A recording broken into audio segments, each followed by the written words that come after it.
Hey guys, welcome back to another episode of the Music Den. I'm your host, Armando Venditti. Hoping you guys are having a good day. And above all else, that you are looking after yourselves and one another.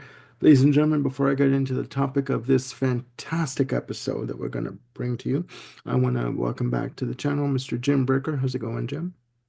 I was doing okay until you told me this was going to be fantastic. I was only shooting for adequate, dude. There you go. Love to keep you on your toes. Thank you. And Mr. Ken Cheshire, how's it going, Ken? Going well, Armando. It's good to be back. Good to have you back. Now, ladies and gentlemen, we are continuing with our album anniversary series. I guess, it's a series, I guess you call it. Yes. Today we are looking at three albums that are celebrating their uh, 30th and 40th anniversaries, respectively. We've got quite a list here. So as I look at my list, as I bring it up, we are going to be starting with the Smiths and their sophomore release, Meat is Murder, released on February 11th, 1985. Released in the UK and in England on Rough Trade Records and through Warner Brothers in North America. The album was produced by the band, has a playing time of 39 minutes and 46 seconds. Now, in the days of vinyl, back in my day, as we say, that was just the perfect amount of playing time on a slab of vinyl, let's say. For CDs these days, it is considered way too short. But I'm not one to gossip, so you didn't hear that from me. So I will let my two co-hosts go first with their opinion on this release, and I will obviously chime in last because, again, my mama brought me up right. Anyways, who to go with first? My mother told me to pick you. Go ahead, Jim. You're up. Oh, okay. Yeah, hard to believe that we're talking about 40 years ago. Because when I was in college, the Smiths was all the rage, especially their subsequent album, which I've spent quite a bit of time with, and that album from '86 is "The Queen Is Dead," but we're not talking about that one. We're talking about "Meat Is Murder," and actually, this is my first listen of "Meat Is Murder." Having said that, I am pretty familiar with the Smiths catalog. Um, Not only Queen is Dead and its subsequent album Strange Ways, but kind of the collections that came out around this time, Hatful of Hollow, The World Won't Listen, and Louder Than Bombs. All of those kind of cribbed tracks from one another, so they're not like exclusive um, albums here and there. Um, but anyway, Meat is Murder, their second proper album. Um, let's start off with just getting the base fact out there that Johnny Marr is a great, great, great guitar player. Whether he's plugged in or whether it's acoustic, that guy just has a way with making that guitar ring. And he's a wonderful player to listen to most of the time. I think there's a couple of places on this album where things get a little skanky, and that's sort of where I have issues. Yeah, Right. skanky, I said. Thank you. Yeah, I'm trying to. Maybe even Yeah. skunky. Did he actually say that word? Skanky. Okay, go I on. said skanky. All right. Um, All right. Enough of the accent. Go on. okay. Back to So Skanky. back to skanky. And not all of it is. There's that joke isn't funny anymore, and well, I wonder. To me, are the standout tunes on this album. Um, but the rest of it, I kind of give it a pass, and I'll throw some examples out there. Please Rush do. Home Ruffians. It's kind of repetitive. I'm waiting for it to go somewhere. It's like a melodic idea that just kind of they repeat over and over and over again and doesn't really progress to anything. A key change, a bridge, My Kingdom for a Bridge. Um, what she said is kind of interesting musically, but again, it's a total miss melodically. It just kind of meh. There's nothing that's really jumps out and grabs me about it. barbarism begins at home. Um, there's some nice elements to it, but it's just like, when will it stop? It just goes on and on and on and on. To me, this album, there's, except for the two that I mentioned as the standouts, that joke isn't funny and well, I wonder.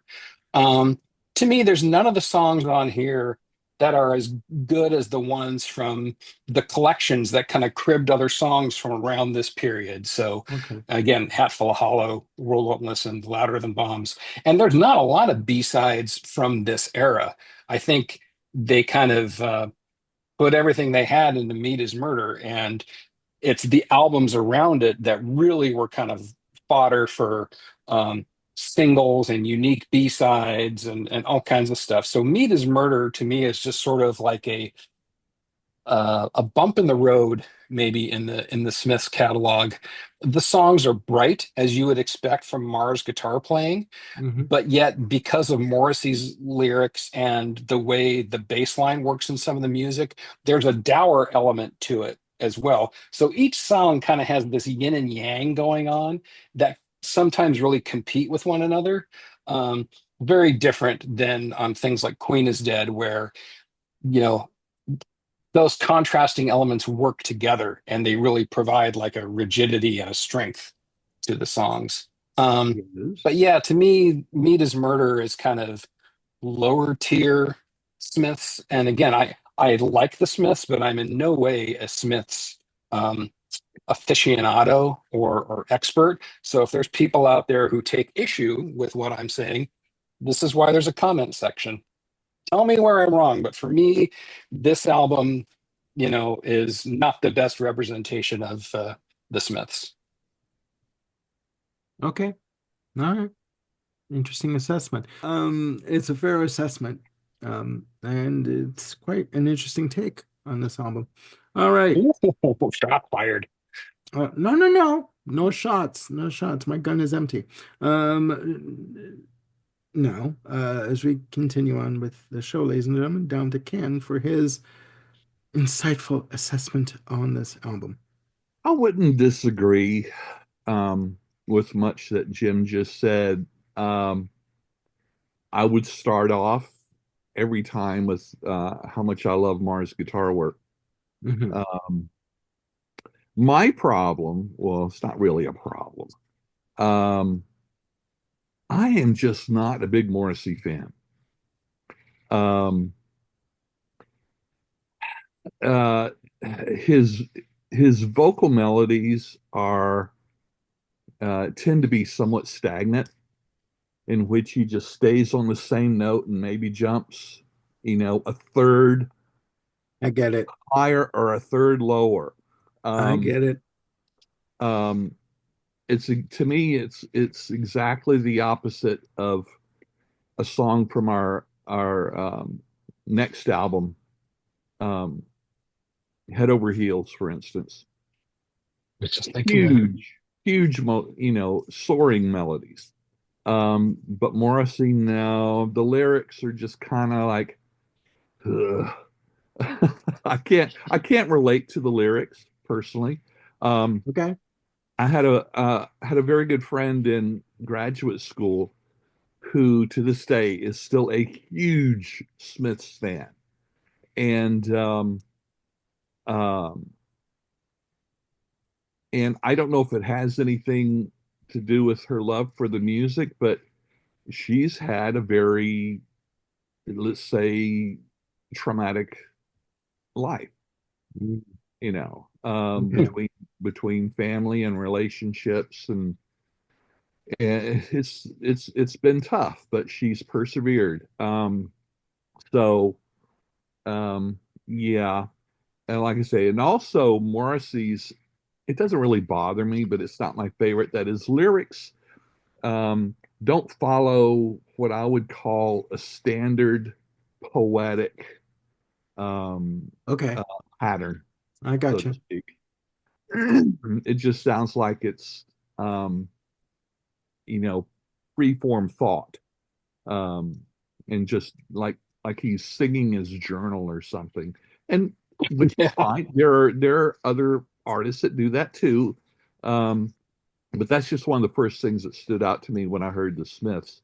Um, when I bought their stuff. So I really like the instrumentation, the music part, but just not so much on the vocals and the melody. And I agree. Sometimes it's like, as is it still, is it tomorrow yet? Is the song still going? Yeah, I Um, get you. I get you. and you know, that's I know a lot of people that say the same thing about music that I absolutely love. Hmm. So, Mhm. but there are some Smith songs on other albums that I really quite like. I would agree with Jim's assessment on the two best songs on this album that he feels. Um, I don't hate it, but it's just, you know, Meh. on That a kind of way. scale, yeah, on a scale of 1 to 10, it's meh. It's a meh. Yeah. Okay. All I mean, can right. I throw another comment in there, Ken? Talking about long Smith songs, when will it end? Yes. I think a nice contrast here is, the single "How Soon Is Now," Yeah, which was their huge breakout. The sound on it was so distinctive, even though it was like, it's 5, 6 minute song. It's like you didn't want it to end because sure. it just had this, factory chugga chugga motion with this bizarre guitar sounds that I agree. just kept bringing you back in. So Yeah. if, barbarism had more of that, then, maybe it would have not worn its welcome out so soon, in my I get opinion. it. True. I get it. All right. Well, ladies and gentlemen, my opinion on this album, I'm not going to go through all the songs. I did make some notes. To me, the album has a new wave kind of feel, um, kind of very anti-establishment vibe uh, Oh yeah. to the album overall. Um, I would just quickly, ladies and gentlemen, I was one that was aware of the Smiths. I mean, their videos were all over Much Music in Canada, and they were plugged quite regularly in terms of the albums that came out. Uh, but they just flew under the radar for me. It's just I was aware of them, but okay, it is what it is. Mhm. Um, musically, I think it's good, not great, good. I do think that Johnny Marr, as a guitarist slash multi-instrumentalist, uh, is phenomenal, phenomenal. And I recently did a video, a new music discovery on his most recent album, Fever Dreams Parts 1 through 4, uh, which I think that he doesn't get enough credit as a vocalist as well, in terms of his, vocal delivery and his ability to really sing. But back to this album, you know what? Certain songs are great, musically. Musically, I mean, the Headmaster Ritual, good guitar, good vocals, strong bass. Uh, you know, uh, Other than that, Ah, this joke isn't funny anymore. This joke isn't funny anymore. Wasn't funny after the first verse, from me. In terms of, I don't know. I do like the fact that the production on the one track, this joke isn't funny anymore. That the snare drum has a full snare drum sound. Like it's not flat or tinny. Like it doesn't Yeah. flatline anywhere. Um, the UK version had Nowhere Fast as the sixth track, you know, on the album, where the US version had How Soon Is Now as that track. With Nowhere Fast, my notes have, catchy rhythm. Guitars have a spaghetti Western vibe to them, like a Mhm. twang kind of feel to them. Um, Barbarism Begins at Home. Uh, okay, a funky guitar in the intro, ass shaking rhythm. There you go, ass shaking. Gotta be said on that part. Yeah. But it could be edited. The track could be edited down ever so slightly. Uh, 653, that's a lot. Yeah. yeah. Um, title track, Meters Murder, sorry. No, no. It's just no, no. Agree. People bitch about um a Bono from YouTube being too preachy. Don't. It's Agree. too. It's enough is enough. You know what? And it no, no, no. And in terms of Morrissey's vocal delivery, he tends to me to come in behind the beat. Do you know what I mean? Okay. Just behind everything. It's like he's almost like he's rushing to catch up to what's going on musically, right? That fits with the kind of the lackadaisical, I That don't kind of care feel. about the Yeah. world, Yeah. vocal quality. Everything is wrong. Everything is down. And Everybody hates me. yeah, everybody hates me. Nobody wants to give me any respect. No one wants to be around me. No one, like my life is so terrible. Guys, they had a band that did that in the 70s. They were called the Sex Pistols. Hello, let's move on a little bit. You know what I mean? Let's just, okay. Um, Having said that, I do like the track How Soon Is Now. Um, you know, I do find again that his vocals do sort of drag, they're kind of like again behind the beat, with where Mhm. I am the sun in the air. It's like, oh my God. Okay, like catch up, kind of a thing.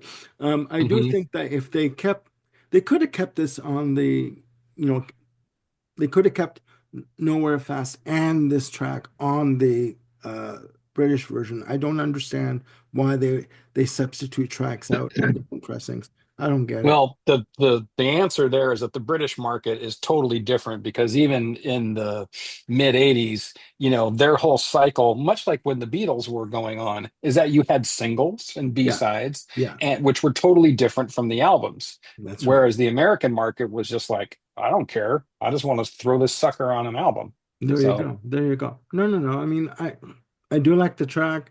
How soon is now? I do believe that it does need to be edited down from 6:44 to like maybe I don't know, just like maybe around 5 minutes and change. It's just too long. I do like the instrumentation on it. I do like Johnny Marr's guitar playing. I mean, I think he's quite underrated as a musician and as a contributor. I mean, the fact that he's worked with such people, such bands as the Pretenders, he's worked with the Pet Shop Boys, just, and he was a part of, the side project Electronic with Bernard yep. Sumner from New Order and Joy Division. So I think he needs to be more touted a bit more as a musician and vocalist. That's just my opinion. So yeah, And I mean, Since also since is go go ahead. ahead, Jim. I was going to say, since you brought up the Pretenders, I did happen to see one of the shows that Mar played with the Pretenders, and I tell you, you have not lived till you've heard Johnny and Chrissy banging out "Tattooed Love Boys" in front Okay. of 60,000 people. That was just like Wow. Mind blowing. fantastic. I can Yep. imagine. Um, Well, Anyway, sorry, Ken, I stepped on what you were going to say. no, I was just going to throw out there that also Johnny's Candy Bar is really good. okay. Mars Mars Bar. candy bars. Mars. Okay, all right. Okay. Okay. Comedy, Funny guy. comedy corner here, ladies and gentlemen. All right. Um, I'm going to get edited so I out. think I think for me, just very quickly in closing, I like the album. It's not one that I would go back to all the time, but you know what? They wanted to make a statement, obviously, and with this album, and they did. So, but we must carry on, ladies and gentlemen. Our next album in our listing here was released on February 25th, as it is today, February 25th. 1985. This is the sophomore release from When Tears for Fears. This is their follow-up release to their debut album, The Hurting, released through Mercury Records in the US and Vertigo in Canada, and I do believe in the UK, Phonogram. Uh, Songs from the Big Chair is touted as being the band's breakthrough album, um, containing, the massive hits Shout, Everybody Wants to Rule the World, Head Over Heels. Oh my goodness. Just a bit of background on this album. The band were, as they felt like that they were under pressure to come up with um, a sophomore release, and Phonogram were really on their asses to come up with the goods, that would match, if not surpass, the sales of The Hurting. So they felt like they were under the gun, and to sort of, I guess, appease the record company and keep them at bay, they quickly came up with the single "The Way You Are," and they hated the single.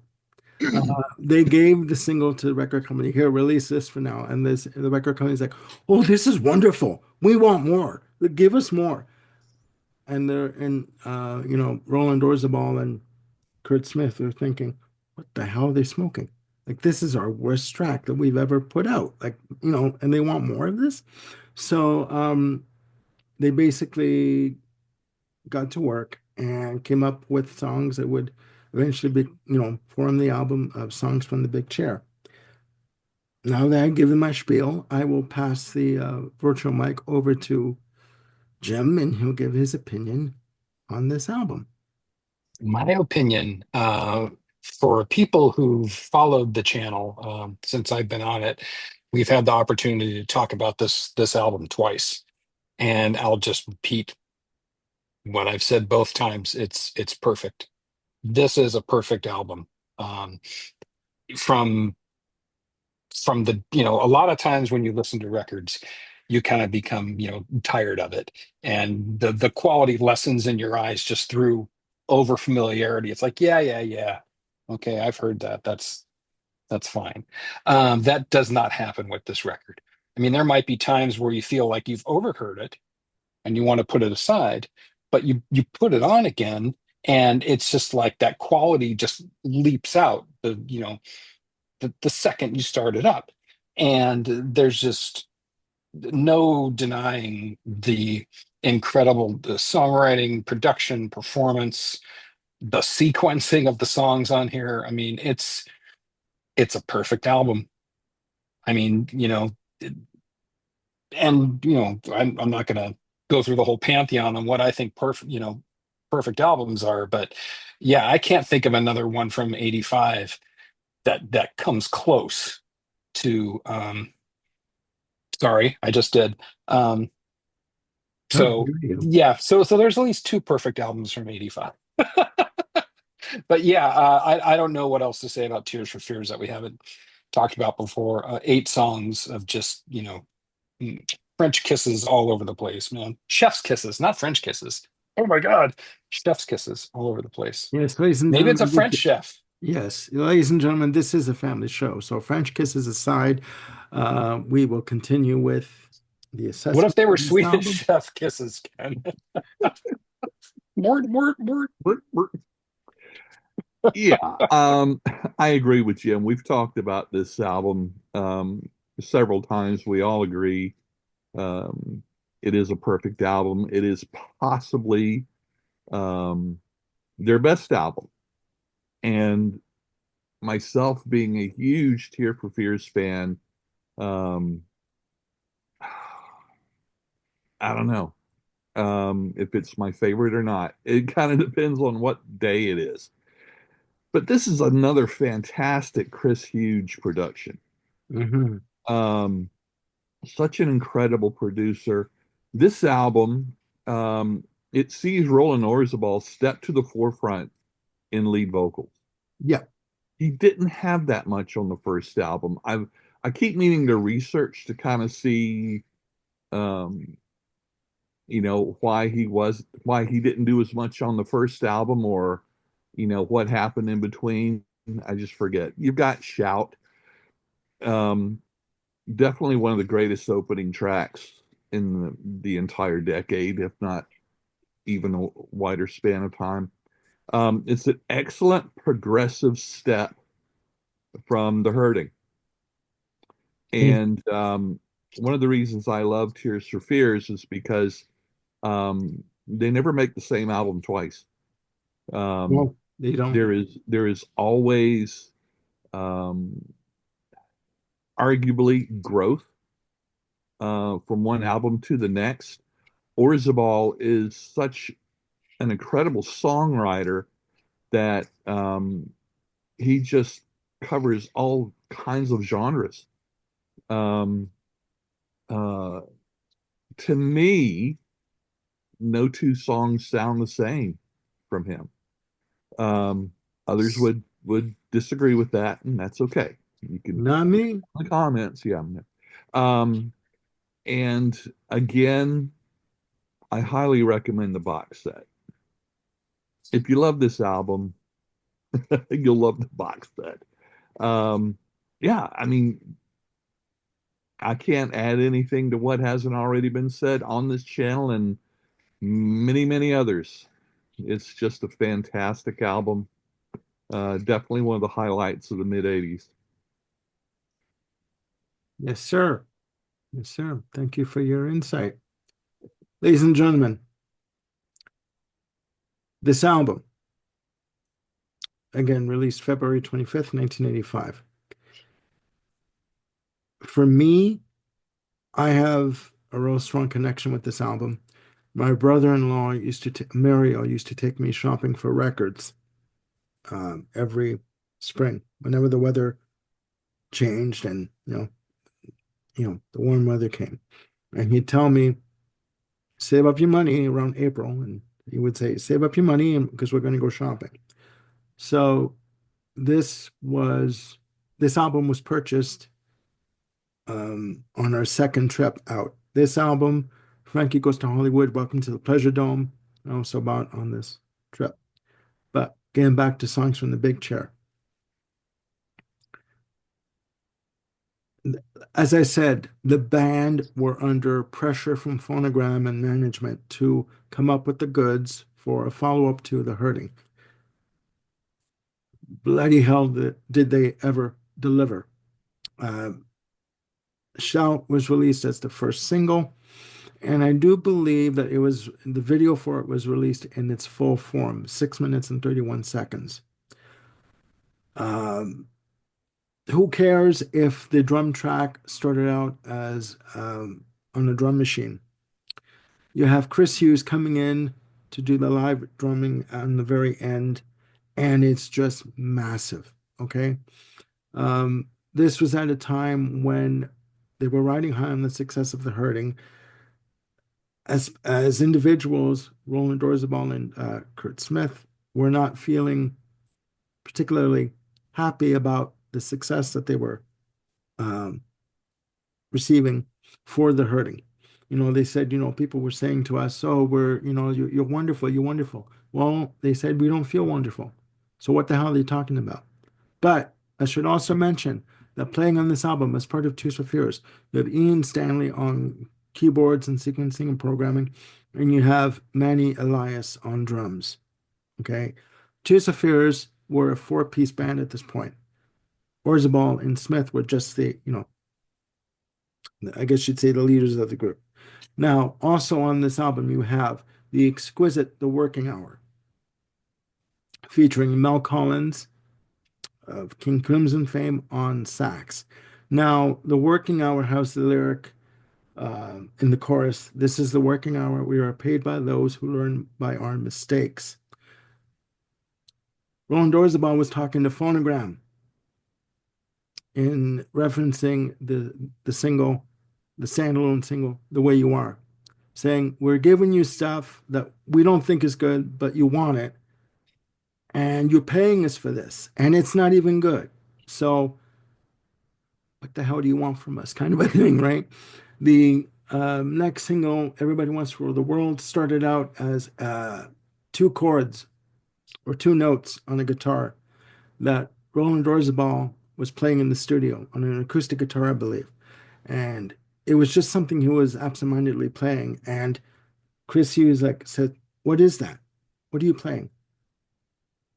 He says, "No, it's nothing. It's nothing." The original title for Everybody Wants to Rule the World is Everybody Wants to Go to War. Okay. He really didn't think that the song had any merit to it or any legs, any meat on the bones. Um, Chris Hughes quickly took those two notes on the guitar, uh, put them, with a programmed drum track and came up with a skeleton of a song, and the rest they say is history. Okay. It was Roland Orzabal's wife, Carolyn, who heard the basic skeleton of the song, of the music, and said, "I like that." And Chris Hughes said, "You know what? I like it too. Tell your husband, let's do this." After that, you have the beautiful Mother's Talk, which was, I believe, recorded three separate times for this album. There are three different versions out there. Drum machine or not, the drums on that track are motherfucking massive. And they're amazing. They work. Pardon me for swearing, but I go with my feeling. That's side one. You have the four songs on side one. Side two, you have Roland Orzabal channeling his inner Robert Wyatt from Soft Machine, etc., on I Believe. And beautiful grand piano being played, just emotional and emotive and lush, gorgeous, whatever adjective you want to use. It is what it is. It segues into Broken. Again, drum machine or not, massive drumming on this track. Beautiful bass work done from provided by Kurt Smith. Amazing guitar that come in. And the lyrics, between the searching and the need to work it out, I stop believing everything will be all right. Broken. We are broken. This is Roland Orzabal saying, my God, like you think that we're fabulous and that we know what we're doing. We don't. We're lost just like everybody else. We don't have the answers that you're looking for. Don't look to us for the answers. Look to yourself. Look within yourself, right? That track segues into Head Over Heels. Okay. Grand piano intro, beautiful lush chords that come in. Amazing. The drum pattern, sorry, the bass line, sorry, reminds me of Take Me to the River from Talking Heads. Okay. If you listen to it isolated, just the instrumental section, that's what it sounds like. And when you when you listen to Roland Orzabal talk about it, there you go. That's the inspiration for it. Okay. By the way, the video for Head Over Heels was filmed in Toronto, by the way. The union rates were cheaper back then for that. That segues into a live section of Broken, which I believe was recorded at Massey Hall, because they used to start the show with that intro, that instrumental intro. And then that segues into a beautiful track, Listen, which started out, the idea came from Ian Stanley, where he was working with sequencers, and he just came up with this, I guess you call it chord progression he was working with, and the series of synth passages. And he didn't think there was anything to it. Roland Orzabal heard it and said, "This is fantastic. We need this for the album. We got to use this." It is simply brilliant. Okay. I don't know how else to describe it. You are taken away on a journey with this album from start to finish. There was not one track that I would ever skip on this album, and that says a hell of a lot for me, right? I just think that it is sublime. And yes, in 2014, there was a box set that was released With the on the first disc is the original, not 8 tracks plus additional tracks that served as B-sides for the singles that were released. Songs like I believe Pharaohs and Empire State was list featured on that on the first disc on the box set. Plus, there's remixes upon remixes upon remixes on that box set. You can still get it for something like $256, but there you go. So, in short, yes, for me, this album is fantastic. Um, and I never get tired of listening to it. So that is my $43 worth of commentary on this album. I'd say 50. Let's round it to 50. So there you Okay. go. There you go. Canadian, right? Canadian, The- So it's like a buck 385 in the US. pretty much. Okay. All right. Pretty much. So, ladies and gentlemen, Are we from ready, boys? the brilliance, the opulence, extravagance of what makes Songs from the Big Chair, we are now going to discuss an album that was released on February 27th, 1995. PJ 30 Harvey, years old. Yeah. yes, they're celebrating its 30th anniversary. My apologies. Um, PJ Harvey, To Bring You My Love, released on Island Records, produced by Flood and John Parrish.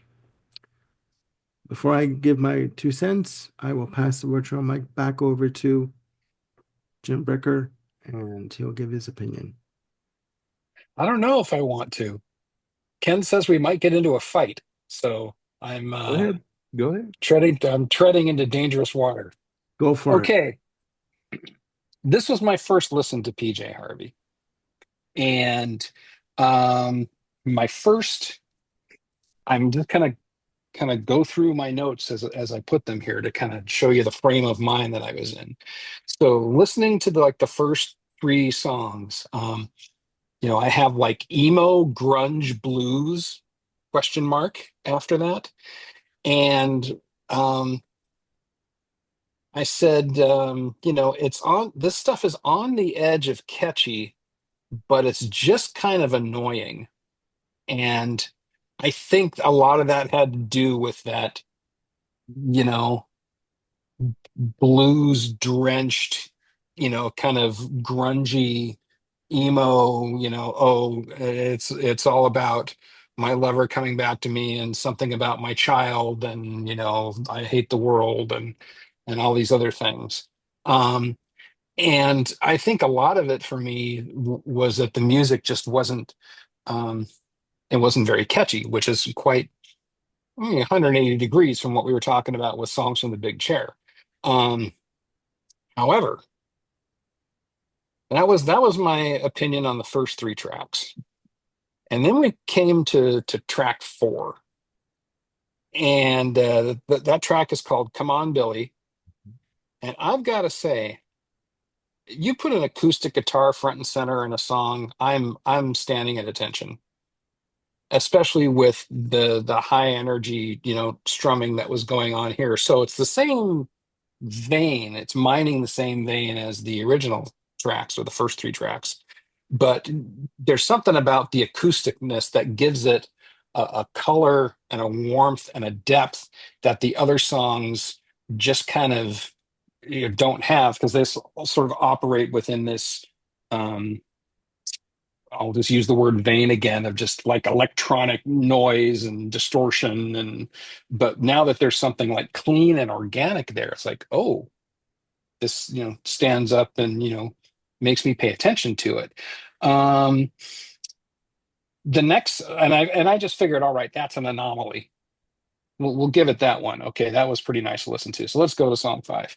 Song five is called Telco, which is um a little bit it's kind of in the vein of the same of the first three songs, but yet there's something a little brighter about it, and I don't really know what it is. And part of it is just very plaintive. She's like really sort of putting herself out there. The refrain of "Let me ride on your grace for a while." I mean, that's someone saying, I need something that I don't have. And she's not a religious person at all. But she certainly, not only did she use the blues idiom to really inform what she did with this album, but this album is rife with religious imagery too, that I think she's just taken and applied to all the songs. So, if you're familiar with "In My Time of Dying" by Led Zeppelin, it's that same kind of thing. And speaking of Zeppelin, the next song, "Long Snake Moan," that's a barn burner. To me, that was like Led Zeppelin level blues in your face, overdrive, just really rockin' tune. I just was really taken by that. And then "Down by the Water," the next one. I mean, it's really weird to kind of hear this song about what sounds like infanticide after all these other songs of, "You're my child, be the father to my child, I love my child." And what is she now, like, fantasizing that, she's tired of being a mom and wants to get rid of the child? I mean, it's really incongruent with the rest of the album. Um, and from there, things kind of disappear for me. So think of it like a camel's hump. So you got tracks one, two, three, and then four, five, six, seven, boom, and then you get to eight, and it's like, okay, we're back to sort of where things started for me. But then there's the last two songs on the album, "Send His Love to Me" and then "The Dancer." It's like basically this album is a two hump camel to me. There's So of the 10 songs that are on here, there's six that really speak out to me. And I would probably suffer my way through the other four songs to get to these, but I don't know. I don't know, guys. Um, this album, from doing my research, I haven't heard any other PJ Harvey albums, so it's only this one. In my research, it says that, yeah, this one is actually more approachable and accessible than her previous two records, which were apparently really hard and distorted and angry and whatnot. So, hard and distorted and angry is really not what I go to most times for listening to music. So I would have to really want to go there to really get the most out of what this record is trying to do.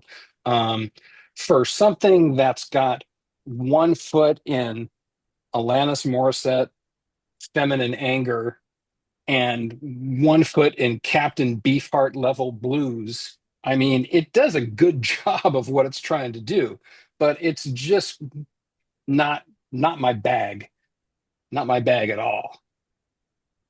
Okay. So, Ken, put up your dukes. Go Come on. for it, Ken. You Okay, You, well, you threw down. yeah, you didn't go totally where I thought you were going to go with it, but okay. See? Yes, I know. Yeah. Agree with very much of what you just said. I like the fact that, as emo as it is, when you actually look at the lyrics, um, it's not as nihilistic as a lot of emo, you know, emo stuff is. I appreciate that. I found the lyrics very interesting. So, and some of the lyrics I do like, some quite a bit. But it's the musical rapping that they come in that doesn't do it for me. Um, to me, so much of it sounds like that 90s grunge, edgy um, sound that just doesn't do anything for me. Um, and I probably would have missed some of the lyrics um, if I hadn't have been following the songs with the lyrics because, like a lot of music in the 90s, the the vocals and it wasn't necessarily right there out front Mhm. where you catch the lyrics. Um, I would be very interested to hear these songs done um, uh, in that acoustic style that you were talking about. Just not so grungy. Clean up the music and the instrumentation part. I think it would be very, for me, it would be much more interesting. I'll put it that way. Um, I will probably visit this again at some point just to kind of, process those lyrics a little bit more. But generally, yeah, I read some of the same comments you did about the first two albums. It's like it does nothing to draw me to listen to them. Right. Um, um, I might be curious about some of the albums after this one, though, depending on, if this album warms up to me with multiple playings. But Mhm. uh, this was also my first dive. It's for some reason it's not really what I was expecting. So um, that's a good thing. But anyway, so this is on a scale from 1 to 10. This is probably between a 4 and a 5, and that's not necessarily a bad thing.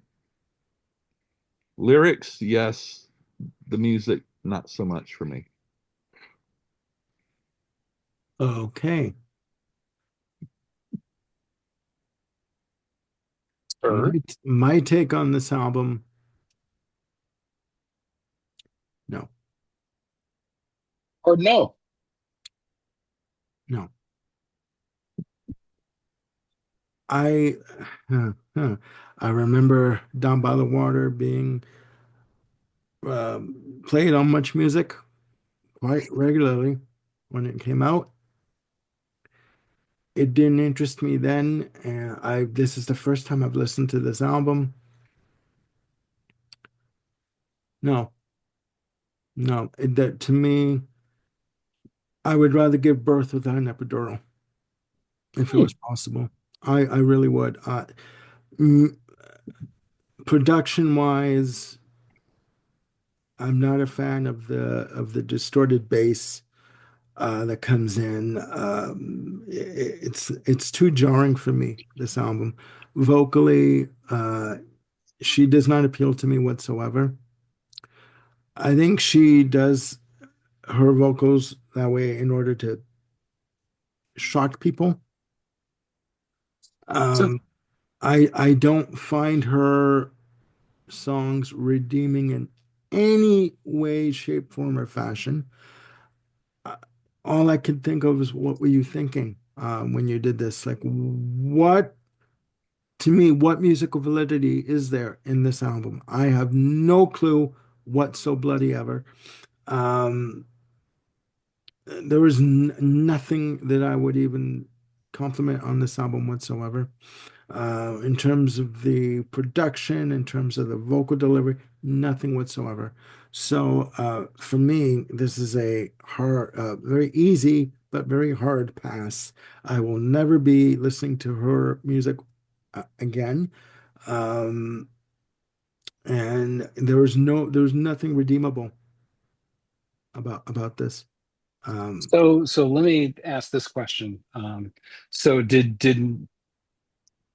am I the only guy that picked up, a pretty big Led Zeppelin feel to Long Snake Moan? Probably. Maybe on an unconscious level. I again for me. Hmm. Probably gonna get hate comments about this, but you know what? I don't give a shit. I can't stand this album. I can't stand her vocals. I can't stand the production. Flood, who has worked with you too, among others, like, what were you thinking? I'm sorry. It's just there's nothing here. Mhm. There's nothing here that I mean, you want to talk about a sonic brain aneurysm. This is one of those albums for me. So Uh, it's another Black Midi, is what you're saying. yes, yes, very Okay. much so. I'm sorry. I